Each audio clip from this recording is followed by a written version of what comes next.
तो गांव से भी चाचा भैया हमने के आइल बा और दूल्हे राजा के मामा फूफा जे भी बा जीजा जी भी सबका के प्रणाम बा। और अब ले ऐसे पहले हमारे छोट भाई अजय बाबू मंच पर अब ले अजय भैया सुनने हेलो।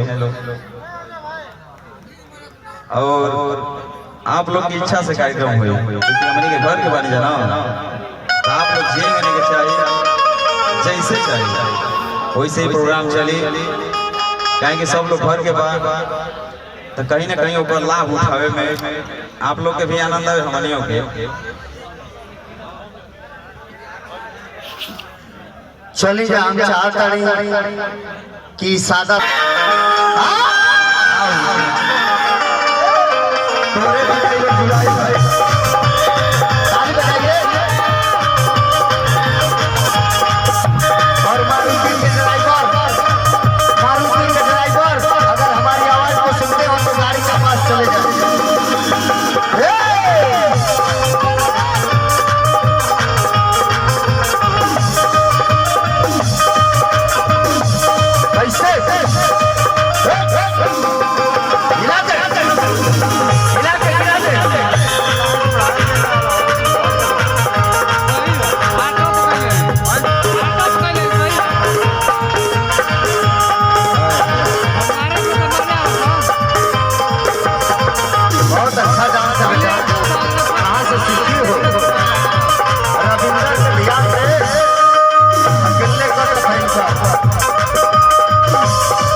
गाड़ी का पास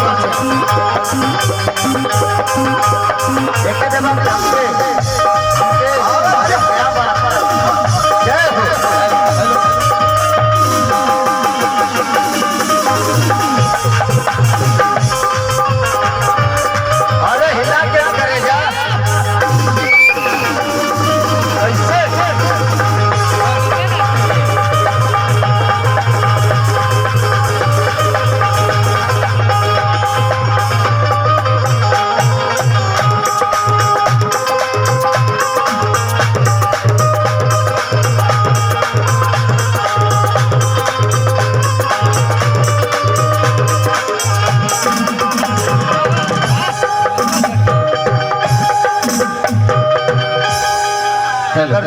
ये टूट गई। और ये देखिए प्यारा सा आशीर्वाद।